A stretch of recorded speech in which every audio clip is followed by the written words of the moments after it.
제 얘기가 아닙니다. 이 말다운표 안에 이게 들어가져 있죠? 조국 지시로 감찰이 중단됐습니다. 이게 누군가 얘기했다는 겁니다. 그죠? 이게 말다운표가 있죠? 자, 김민지 기자. 지금 현직 청와대, 그러니까 조국 당시 민정수석 밑에, 지금도 청와대에 있어요, 이분은, 시청자 여러분. 박형철 반부패 비서관이 검찰에서 무언가를 진술했다면서요? 네, 사실 유재수 전 부시장의 그 관련 비위 의혹에 대해서 당시 청와대가 감찰을 했을 때 보고라인에 조국 당시 민정수석 바로 밑에 있던 사람이잖아요. 박형철. 예. 박형철 반부패 비서관이 최근 검찰에서 참고인 조사를 받았습니다. 그런데. 그런데요, 좀 의미심장한 진술을 내놨어요. 아하. 2017년 당시 조국 민정수석이 이 유재수의 감찰 중단을 지시했다. 사실상 이 조국 지시로 감찰이 중단됐다는 첫 증언이 나와서 야, 파장이 일고 그래요? 있는데요. 하지만 조국 전 장관은 민정수석 당시에 이런 관련된 질문을 받았을 때 관련성을 부인한 바 있습니다. 당시 목소리가 준비되어 있습니다. 자, 수석님께 여쭙니다. 우리 청와대 민정수석의 특감반의 레벨을 놓고 보면 특감 반원이 있습니다. 그 위에 누가 있습니까? 데스크가 있습니다. 그렇죠? 네. 그 위에 특감 반장이 있습니다. 이인걸 특감 반장이 있습니다. 네. 검사 출신이고 변호사직을 하다가 특채돼서 들어왔습니다. 맞습니다. 맞습니까? 네. 자, 그 위에 누가 있습니까? 박형철 반부패 비서관이 있습니다. 박형철 비서관 위에 누가 있습니까? 제가 있습니다. 맞습니다. 조국 민정수석이 오직 할 일이 없습니다. 사법개혁하고 검찰개혁하는 것만으로 시간이 부족한데 오직 한 일 없으면 일개 특감만은 내리고 지시하고 보고하고 부인하고 그럴 시간, 그런 결 있었습니까? 전혀 없었습니다. 네, 조국 당시 민정수석 유재수 감찰 무마건에 대해서 뭐 전혀 개입하거나 그러지 않았습니다. 굉장히 자신 있게 얘기했습니다. 근데 지금 저 조직도를 보고 계시는데요. 그 당시에 이제 유재수 감찰에 대한 청와대의 보고 라인이라고 보시면 됩니다. 특감반원들이 이제 열심히 조사를 해서 이인걸 반장한테 보고하면 이 반장은 박형철 비서관한테 보고할 것이고 박 비서관은 누구한테 보고하겠습니까? 조국 수석한테 하겠죠. 그런데 김민지 기자 설명대로 박형철 비서관이 최근 검찰에서 조국의 지시로 유재수의 감찰이 중단됐다.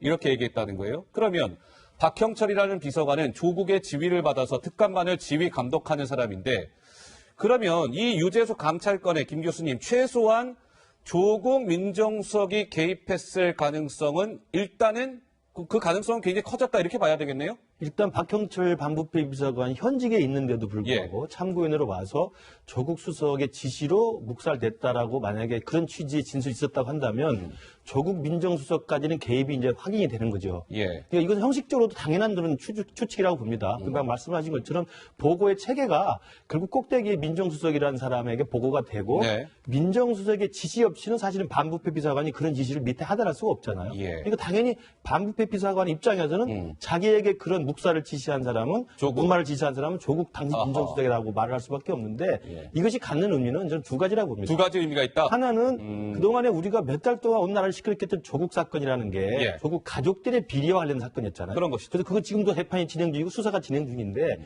이것이 지금 유재수라고 하는 전혀 다른 사건으로 지금 연관이 되면서 예. 단순한 조국 사건이 가족 비리에 머물지 않고 청와대의 가장 핵심이라고 하는 민정수석실에 어떤 비리나 비위가 있지 않았느냐라는 것으로 지금 옮겨가고 있기 때문에 예. 저는 조국 사건이 제2탄을 맞으면서 제2탄. 단순한 가족의 비리가 아니라 권력과 연관이 있는 게 아니냐라는 지금 세간의 많은 의심들을 지금 불러일으키고 있는 거고요. 두 번째 의미로는 지금 반부패 비서관인 박형철 비서관이 조국을 예. 지목했다는 것은 형식적으로 그 조국이 당연하니까 지목한 겁니다. 아하. 그럼 이제 조국 전 장관 입을 열어야 되지 않겠습니까? 입을 열어야겠죠. 입을 열면 조국 윗선이 있는 건지 아니면 조국 옆선이 있는 건지. 옆선. 그러니까 조국은 형식적으로는 지시한 사람이 맞지만 실제로는 조국 위에 누가 있든지 아니면 조국이 아닌 전혀 다른 또 다른 실세가 있었던지를 파헤쳐야 되는 거거든요. 예. 그래서 아마 박형철 비서관 입장에서는 조국으로 일단 지목을 해놓고 그다음 조국 장관의 진술이나 조국 장관의 수사 여부에 따라서 이게 예. 청와대 어디로 또 굴뚝이 될지는 더 지켜봐야 될 것 같습니다. 이게요, 시청자 여러분, 유재수 이 건이 제가 몇 번 말씀드린 것 같은데 이게 굉장히 예민한 건인 이유는 만약에 지금 유재수 감찰 무마나 이런 게 사실이라면 이런 게 적폐예요, 적폐. 이른바 이 정권에 힘 있다는 사람 비위, 온갖 비위 다 저질렀는데 그런 거 감찰 못하게끔 덮어주고 이런 게 적폐 아니고 뭐가 적폐겠어요. 문재인 정부가 그동안 적폐천산을 외쳤던 정부이기 때문에 이런 의혹들이 사실로 드러날 경우 문재인 정부는 굉장히 큰 데미지를 입을 수밖에 없겠죠. 그렇기 때문에 이게 굉장히 예민한 사안인데요. 한 걸음 한 걸음 들어가 보겠습니다. 자, 김민지 기자. 그 전 특감 반원들의 증언이랄까요? 이런 것들이 좀 어때요? 달라요? 같아요? 약간 한쪽 방향으로 그러니까 모이는 그런 모양새인데요. 이제 예. 검찰 최근에 수사에서 증언했던 허허. 내용을 좀 종합해보면 봅시다. 하나같이 얘기하는 게 뭔가 윗선의 외압으로 중단이 되었다라는 사실을 얘기하고 있다는 겁니다. 방금 말씀드린 이제 박형철 반부패 비서관, 조국 전 장관을 처음으로 언급했고요. 이인걸 전 특감 반장 또한 이런 사실을 부인하지 않았다라는 보도가 나왔고 이 사실을 최초 폭로한 김태우 전 특감 반원이나 또 다른 특감 반원도 비슷하게 윗선에 외압이 있었다는 식으로 이야기하고 있기 때문에 이 네 사람이 모두 공통된 이야기를 하고 있는 만큼 우연일까 여기에 의혹이 모아지고 있습니다. 그러게요. 그러니까 보면 여기 밑에 보시면 빨간색 박스가 전현직 망라한 증언이라고 되어 있는데 좌측에 저 세 명은 다 이제 전자 타이틀이 붙어 있어요. 근데 조금 전에 얘기한 박형철이라는 이 비서관은 아직도 현직입니다. 청와대의 민정수석실의 반부패 비서관을 맡고 있단 말이에요. 그럼 전현직의 이런 특감반 라인에 있었던 사람들이 공통된 증언. 유재수 감찰이요? 그거요. 윗선 외압으로 중단된 겁니다. 이렇게 입을 모으고 있다는 것이죠. 정 의원님 우연이겠습니까? 당시에 조국 전 민정수석으로부터 감찰 중단 지시를 받았다 하는 것이 박형철 반부패 비서관의 지금 진술이라는 거잖아요. 예. 그래서 어쨌든 이 사람들이 지금 조국 전 법무장관으로 모아지고 있다까지는 우리가 이제 소결론을 낸 겁니다. 소결론. 예. 소결론을 낸 건데 조금 이제 이상한 것이 물론 이제 여기서 또 한 가지 짚고 넘어가지 않을 수 없는 거는 조국 전 민정수석 내지 조국 전 법무장관이 하는 말은 이제 콩으로 매주를 쓴다 그래도 믿을 수가 없는 거짓말의 연속이었다라는 신뢰도가 거죠. 국회에서 떨어졌다. 지금 자기는 전혀 뭐 보고받지 않은 것처럼 했지만 전부 조국 수석으로부터 지시를 받았다라고 지금 수렴됐다는 거 아니에요? 예. 그런데 참 이상한 것이 뭐가 이상하세요? 이 유재수와 관련해 갖고 애초에 금융위로부터 제보가 있었다는 거예요. 그러니까 민정수석한테 보고를 했을 거 아닙니까? 그러니까 감찰 지시를 했어요. 감찰 지시를 했을 뿐만 아니라 유재수 불러와서 대면 조사해라. 심지어는 스마트폰 포렌식까지 지시를 했는데 갑자기 조국 수석이 감찰 중단을 지시했다? 이게 이상한 거예요. 자기가 분명히 지시를 해놓고 하라고. 어느 날 갑자기 이인걸 반장이 막 궁시렁 될 정도로 이걸 왜 갑자기 중단해? 이 사람은 차고도 넘치는데. 근데 갑자기 조국 수석이 중단 지시를 내렸다 하니까 이게 석연치 않다. 그렇기 때문에 그 윗선에 무엇이 있는 것이 아니냐. 이렇게 파다 보면은 이 직권남용과 관련해가지고 이 엄청난 파장이 있는 것이 아니냐. 혹시 예. 조국 전 법무장관은 지금 속으로 내가 입만 열면 여러 사람 다친다고 생각하는 어허. 게 아닌가라는 추측들이 지금 저작거리에 난무하고 있는 추측 가능하다. 상황입니다. 그러니까 정 교수님 이게요. 이 유재수 감찰 무마건은 단순히 유재수라는 이제 개인 비위를 저지른 당사자 그리고 그 지금 감찰 무마를 지시한 거 아니냐라는 조국 이거에서 그치는 것이 아니라 훨씬 더 이 광범위한 유재수라는 이 여권 내의 인맥들이 동원이 돼서 유재수의 감찰을 덮어주고 이것은 조국은 그냥 기본 베이스로 깔고 가는 것이고 그 위에 플러스 알파 한 명일까 두 명일까 그렇다면 누구일까 뭐 이게 여권이 촉긴장하고 있다 뭐 이런 얘기까지 나오더군요. 사실 지금 그럴 수밖에 없습니다. 이게 이제 유재수 폭탄. 유재수 폭탄. 유재수 폭탄이 하하. 여권의 초긴장 상태를 가져오고 있는 것만은 분명해 보입니다. 예. 그리고 지금 했었던 현직에 있는 소위 이른바 반부패 비서관의 증언도 앞서 얘기했지 않습니까? 예. 뭔가 이게 이제 특감반의 지시체계 속에서 조국 전 수석의 지시를 받았다라고 하는 것이 이제 어떻게 보면 이해가 된 건데 저는 오히려 이게 특감반 지휘체계 내에 조국 수석은 나올 수밖에 없는 상황이었습니다. 그렇다면 너무나 당연한 얘기를 물론 그것도 증언을 했다는 것 자체가 갖는 의미는 커 보입니다. 그래서 어쨌든 윗선으로 조국 전 수석의 수사는 불가피한 상황이 됐고요. 자 그럼에도 불구하고 과연 조국 수석 위에 이른바 감찰 중단을 지시한 소위 특감반 지휘체계 밖에 있는 사람은 없던 것인가. 아하. 이런 부분에 대한 검찰의 또 일부 진술을 뭐 확보한 것으로도 지금 알려져 있거든요. 그렇게 본다면 이게 한 고위 공무원의 뇌물 사건이 아니라 전체적으로 어떻든 간에 현 정권의 어떤 도덕성에 치명타가 가해질 수 있는 좀 핵폭탄급이 될 수도 있겠다. 특히 의문이 드는 것은 이런 겁니다. 이를테면 그 당시에 민정비서관이 백원우 비서관입니다. 백원우 비서관. 백원우 비서관이 이번에 총선 불출마를 선언하고 사실상 정치에서 일선에서 물러나 있습니다. 어허. 자, 근데 그 당시에 뭐 백원우 비서관의 어떤 그 불출마 사유에 대해서 굉장히 설랑설레가 있었는데, 예. 자, 대통령의 민정비서관은 주로 대통령의 친인척을 관리하는 게 주임무입니다. 어허. 그리고 자, 지금 좀 전에 증언했다는 반부패 비서관 박형철 비서관은 공직 비리를 총괄합니다. 근데 반부패 비서관의 업무 소관을 사실 이 금융위의 이른바 당시 최정구 위원장에게 이 유재수의 비리 혐의를 통보한 사람은 백원우라는 거죠? 또 백원우입니다. 자, 이게 그냥 같은 민정수석에 있기 때문에 이렇게 업무를 공유하는 게 아닙니다. 예. 이게 뭔가 그러면 자, 백원우 비서관에게 또 어떤 소위 그 인풋이 있었던 것인지 입김이 작용하지 않았겠냐. 이런 것들에 대해서 알겠습니다. 검찰 수사를 통해서 좀 밝혀져야 할 대목으로 보여집니다. 우리 이제 정치 데스크 시간에 지금 유재수 의혹을 짚어드리고 있는데요. 지금까지는 서론입니다. 서론. 좀 이렇게 좀 구분해서 한번 좀 토크를 한번 해볼게요. 지금까지 서론이에요. 그러니까 이 유재수 감찰 무마의 조국 당시 민정수석의 개입 가능성은 매우 이제 커졌다. 어떻게 보면 당연한 수순이었다. 이제 이런 말씀들이었고요. 이제부터 이제 본론으로 들어갑니다. 시청자 여러분. 조금 더 집중해 주시고요. 자, 김민지 기자 무슨 얘기일까요? 조국 전 장관, 조국 전 민정수석을 넘어서 그 윗선을 살펴볼 필요가 있다라고 말씀드리는 이유가 있습니다. 왜냐하면 검찰이 최근 또 증언을 확보했는데요. 아하. 이렇게 얘기했다는 뭐라고요? 겁니다. 특감 반원들로부터 특감반 지시 체계 밖의 인물이 밖의 인물? 검찰 중단 지시를 했다라는 진술을 확보했다는 겁니다. 지금 말씀드린 그 이인걸, 뭐 박형철, 조국 이런 인물, 이들 셋을 넘어선 곳에서 감찰 중단 지시가 왔다라고 하면 그 이외에 보이지 않는 손은 그럼 과연 누구인가라는 질문을 당연히 던질 수밖에 없는 상황이고요. 이런 부분에 대해서요. 김태우 전 특감 반원은 아니 조사 지시는 조국이 했는데 또다시 조사 중단을 조국이 요청했다라고 하면 당연히 외압이 있는 것 아니냐라는 취지의 진술을 한 바 있습니다. 그 목소리가 준비되어 있습니다. 유재수 사건을 감찰 무마했다. 이게 중요하고요. 그걸 총책임자 조국이 지시하지 않고서는 불가능하다는 건데 거기서 그치지 않고 처음에 휴대폰 포렌식과 유재수 대면 조사를 지시했던 그 조국이 다시 감찰 중단을 지시할 때에는 조국도 누군가로부터 지시를 받은 거다. 이게 합리적인 의심이지 않겠습니까? 검찰도 그 조국의 윗선을 지금 규명해보고 있는 것이고요. 사실로 밝혀진다면요. 이게 나라입니까? 이게 깡패의 행태지 청와대의 행태입니까? 시청자 여러분 조심스럽지만 좀 그림을 하나 그려보겠습니다.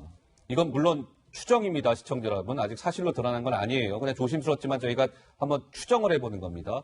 이런 그림이 아니었을까 싶은 건데요. 이제 조국 당시 민정수석이 처음에는 밑에 이제 보고를 해왔을 거 아니에요. 조국 수석한테. 아, 유재수라는 이 금융위에 있는 국장이요. 좀 이상한 것 같아요. 이거 좀 조사 좀 해봐야 될 것 같아요. 그러니까 조국 수석이 오케이. 일단 해봐. 한 거예요. 근데 이제 조국 수석은 당시에 그러면 유재수가 어느 정도 힘 있는 사람인 걸 몰랐을 수 있는 거예요. 그러니까 뒤늦게 이 청와대 민정수석실에서 유재수 감찰이 청와대 특감반에서 들어가니까 누군가가 조국 수석한테 전화를 한 거죠. 만났거나. 유재수가 누군지 알고 지금 감찰을 합니까? 하니까 뒤늦게 조국 수석이 연락을 받고 감찰 중단을 지시한 거예요. 특감반에 지시했고 당시에 이인걸 특감반장 같은 경우는 갑자기 돌연 중단 지시가 내려오니까 분개했다. 이런 뉴스까지 나오지 않았습니까? 그렇죠. 그러니까 아까 제가 조국 가족 비리 사건에서 지금 권력의 한 중심이 청와대로 옮겨가고 있다고 말씀드렸는데 아까 정계준 핵폭탄급이라고 이야기했는데요. 여기서 중요한 또 사실이 뭐냐면 조국 수석은 유재수하고 일면식이 없는 겁니다. 일면식 없다고 본인이 그렇죠. 얘기해요. 그러니까 일면식이 없는데 네. 감찰 지시했다, 감찰을 중단하라고 결정을 했다. 형식적으로는 당연히 반부패 비서관 위에 있는 게 민정수석이니까 민정수석의 지시가 있었던 게 맞겠죠, 형식적으로는. 그러나 일면식도 없는 사람이고 자기가 감찰을 처음에 승인했던 사람이 갑자기 무마했을 때는 누구나 합리적으로 생각할 수 있는 게 그러면 그 윗선이거나 아니면 옆선을 타고 들어온 거죠. 아하. 윗선은 뭐 생각할 수 있는 거 정말 제가 입에 꺼내기도 힘들지만 비서실장 아니면 그 윗선이 있지 않겠습니까? 예. 옆선은 대통령을 측근에 모시는 청와대 다른 실세들이 또 있지 않겠습니까? 이런 사람들이 치고 들어거나 내려오면서 일면식도 없는 조국 수석이 이 사람은 건드리면 안 되는구나 라는 식의 만약에 생각 때문에 감찰을 무마를 했다고 주장한다면 이건 굉장히 큰 대형 권력형 비리가 되는 거예요. 대형 권력형 비리다. 아까 김태우 수사관은 깡패 정권이라고 하는데 그런 단어까지 쓸 수는 없겠습니다만 명백하고 굉장히 유중해 보이는 공무원, 고위공무원의 비리 사실이 있었는데도 불구하고 이것을 나하고 잘 아는 사람이고 이 권력과 가까운 사람이니까 덮으라고 했다는 것은 아까 우리 앵커께서 말씀하신 것처럼 이 정부가 촛불로 등장했고 촛불이 과거의 적폐 정권의 청산들을 위해서 얼마나 많은 국민적 지지를 받았습니까? 그런 적폐와 똑같은 짓을 오히려 자기가 주도적으로 지시했다는 거 아니겠습니까? 그러면서 이것은 핵폭탄급이 될 거란 정 교수님 말씀에 전체로 동의를 합니다. 근데 이 유재수 건은 보면 볼수록 앞으로 봐도 옆으로 봐도 뒤로 봐도 뭐 좀 이상하다. 뭐 이런 말씀하시는 분들이 많아요. 저희가 좀 정리해봤거든요. 그래픽 좀 주세요. 예. 한번 시청자 여러분들도 같이 한번 좀 생각하면서 봐주셨으면 좋겠습니다. 이게 상식적으로 가능한 일들인지. 이주혜수 금품 수수를 유재수가 시인을 했어요. 그때 청와대 감찰반에서 몇 차례 조사받았잖아요. 특감반 통해서. 근데 금품 수수 시인했는데도 수사 의뢰는커녕 감찰이 돌연 중단됐어요. 이거 상식적으로 시청자 여러분들 오케이 그럴 수 있다 이런 생각 드시나요? 물음표 하나 찍겠습니다. 두 번째. 특감반원이 무슨 얘기를 했냐면 경찰이 우리 특감반원들을 뒷조사해갖고 민정실에 동향보고를 했다는 거예요. 그러니까 유재수를 감찰한 특감반원들의 뒷조사가 경찰로부터 이루어졌고 경찰의 그 특감반원들에 대한 뒷조사 동향보고가 반대로 민정실에 들어갔다. 이거 가능한 일일까요? 이상하죠? 세 번째. 반부패 비서관이 아까 정 교수님이 잠깐 말씀 주셨던가요? 이거를 금융위에 비위사실 통보해 줄 때는 반부패 비서관 박형철이 해야 되는데 뜬금없이 옆라인에서 치고 들어온 셈이에요. 백원우 민정비서관이 금융위에 통보했다. 이것도 좀 비정상이다. 어떻습니까, 정 의원님? 제가 좀 부연을 더 드리자면은요. 우선 그 유재수라는 사람이 금품 수수 자체는 시인했어요. 예. 그럼에도 불구하고 감찰을 중단했을 뿐만 아니라 그 후에 영전하잖아요. 그리고 또 부산의 부시장으로 본인은 경제부시장. 강원도 출신인데 뜬금없이 부산의 부시장으로 또 영입이 되는 상황이 벌어졌고요. 그다음에 이 유재수 씨를 감찰했던 특감반원의 경우에는 지금 민정실의 이 당사자들이 경찰에 의해서 지금 뒷조사를 당하는 거잖아요. 그러니까 솔직히 그 좀 속된 표현으로 얼마나 쫄았겠습니까? 그래갖고 들리는 설에 의하면 이거는 이제 김태우 씨의 그 주장인데 이 특감 반원이 유재수를 찾아갔답니다. 그래서 내가 그때 뭘 잘 모르고 오해가 좀 있었던 것 같다. 좀 그렇게 이제 문제를 좀 풀려 그랬더니 너 아직도 청와대에 있느냐는 식으로. 뒤에 뭐 저희가 그 얘기 또 해가지고 짚을 겁니다. 그래갖고 이 사람이 완전히 그 긴장 지수가 올라가가지고, 그러니까 이런 일이 어떻게 있을 수 있는가 정말 아무리 생각해봐도 이해가 안 가고요. 그 다음에 이제 그 백원우 비서관 얘기가 나오잖아요. 그러니까 원래 청와대는 아무리 민정수석실 소관이라 하더라도 각 파트마다 완전히 자기가 하는 일에 대해서 정보를 공유하지 않음에도 불구하고 전혀 그 관련이 없는 다루니까. 민정비서관이 그것도 제가 알기로는 전화를 했대요. 근데 이런 일이 있을 때는 보통 서면으로 금융위에 이제 그 올리는 것인데 딱 백원우 민정비서관이 통보를 했다는 거 아니에요? 당시에 금융위원장 또 뭐 부위원장도 뭐 들었다고 이렇게 얘기가 나오는데 이런 거 보면은 뭐라 그럴까 왜 좀 이렇게 냄새가 난다 그럴까? 냄새가 뭔가 난다? 이상해요. 아하. 뭔가 이상하고 석연치 않다. 이게 이제 좀 더 포괄적으로 말씀을 드리자면 알겠습니다. 조국 그 전 수석의 입장에서는 지금 가족 비리가 쌓여 있는데 잘못하면은 유재수 문제로 자기가 완전히 덤터미를 쓰게 될 거라고 혼자 생각할지도 몰라요. 그런데 만약에 이게 권력과 정말 깊이 연루가 되어 있다면 그 권력의 누군가는 차라리 조국선에서 꼬리 자르게 하는 게 낫겠다라는 계산. 왜냐하면 이 내용 자체가 누구 말 맞다나 너무 좀 뭐라 그럴까 석연치 않고 오해받을 소지가 많으니까. 그래서 앞으로 이거는 핵폭탄이라 그러는데 지금 정치권에 내년에 어떤 일이 벌어질지 어떻게 보면은 예측이 가능할 수도 있어요. 알겠습니다. 자, 근데요, 이게 보면 이제 여기서 궁금증은 자, 그러면 조국 위에 그게 윗선이든 옆선이든 누군가 있을 가능성이 지금 제기가 되고 있는 것인데 그럼 누굴까? 이제 여기에 사실 모든 이들의 관심이 집중되는 거 아니겠습니까? 조심스럽지만 김민지 기자, 일전에 약간 이 여권 내에 유력 인사들의 이름이 거론된 적이 있었다면서요? 네, 국회 법사위에서 이름들이 나온 적이 있습니다. 내용인즉슨 유재수 감찰 당시에 누군가 여권 실세들이 잇따라서 금융위에 인사 개입을 한 정황이 있지 않느냐 이런 내용이었거든요. 당시 목소리 먼저 듣고 오시죠. 당시 청와대 조국 민정수석 밑에 있던 특감반원들 여러 명으로부터 제가 확인한 겁니다. 유재수가 해외 출장, 회식, 출퇴근 시에 각종 차량 제공, 편의 제공을 받고 갑질을 했다. 자녀 유학비와 항공권 등 금품 수수를 했다. 이런 비리를 입수를 하고 감찰을 시작을 합니다. 그러던 중에 김경수 경남지사, 윤건영 청와대 국정상황실장, 천경덕 청와대 총무이사팀 전임행정관이 텔레그램을 통해서 수시로 금융위 인사, 그 외 인사에 개입하는 내용이 포렌식을 통해서 확인이 되었습니다. 맞죠? 포렌식 부분 아직 확인을 못했습니다. 법과 절차에 따라서 공정하고 철저하게 잘 수하겠습니다. 네, 김도우 의원에 따르면 유재수 감찰을 하니까 당시 여권 실세였던 뭐 김경수 지사, 윤건영 실장 등등이 움직였다 뭐 이런 주장을 하고 있는 건데요. 그렇다면 대체 유재수는 누구길래 이러냐? 유재수 전 부시장은 노무현 정부 청와대에서 제1부속실 행정관으로 일하면서 수행비서 역할을 했고요. 현 여권 핵심 인사들과 친분이 있다는 겁니다. 이런 얘기도 있어요. 유재수 전 부시장이 청와대 근무 당시에 당시 민정비서관은 실세였던 이호철. 민정수석은 지금의 문재인 대통령이고 그만큼 친문의 핵심이자 어떤 그 여권 실세들과 친했다. 김경수 행정관과도 함께 근무했다. 뭐 이런 얘기들이 나오고 있습니다. 그러니까 지금 이 얘기를 봤을 때는 정 교수님, 어쨌든 유재수라는 이 전 부산시 경제부시장이 굉장히 여권 내에 폭넓은 인맥을 자랑하고 있고 특히 소위 지금 문재인 정부에서 힘 좀 쓴다는 사람들과 돈독한 친분을 유지하고 있는 것으로 속속 확인되고 있기 때문에 과연 조국 위의 윗선과 옆선이 누구냐는 검찰 수사의 그 내용도 거기에 집중될 수밖에 없을 것이고요. 반드시 밝혀져야 될 사안이 아닌가 싶습니다. 예. 그렇죠. 이제 앞서 검찰이 좀 바빠지게 생겼어요. 바빠지게 생겼다. 이를테면 우리가 유재수 전 시장, 소위 특감이 감찰이 중단된 것도 이례적이었지만 중단 지시가 지금 조사 대상 아니겠습니까? 근데요, 자, 특감에 일정한 비사실이 첩보가 입수됐을 거 아니에요. 자, 중단시킨 이후의 행보를 봐도 승승장구입니다. 승승장구. 이를테면, 자, 징계를 받았는데도 명예퇴직합니다. 75일 동안 사무실 안 나간다. 자, 그 다음에 또 국회 정무위 수석 전문위원으로 영전합니다.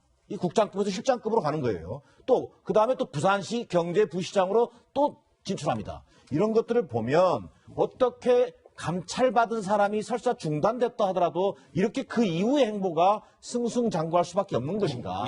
앞서 우리 기자께서도 얘기했습니다만, 자, 아무리 이른바 김경수 지사, 윤건영 실장 서로 친분이 있다 하더라도 비사실 어느 정도 확인된 사람이잖아요. 그런 면에서 우리가 함정 의심을 하는 것이고, 저는 그래서 앞서 우리 김규식 교수도 얘기했습니다만 앞선인지 옆선인지 윗선인지 이걸 우리가 알 수는 없으나 기본적으로 이 유재수 국장의 그동안의 행적과 그 이후에 어떤 진행된 어떤 승승장구를 보면 어쩔 수 없이 친노와 친문을 관통하는 핵심 실세의 도움 없이는 저런 행보를 하기는 좀 어렵다라고 보는 것이 저는 합리적 의심이라고 생각합니다.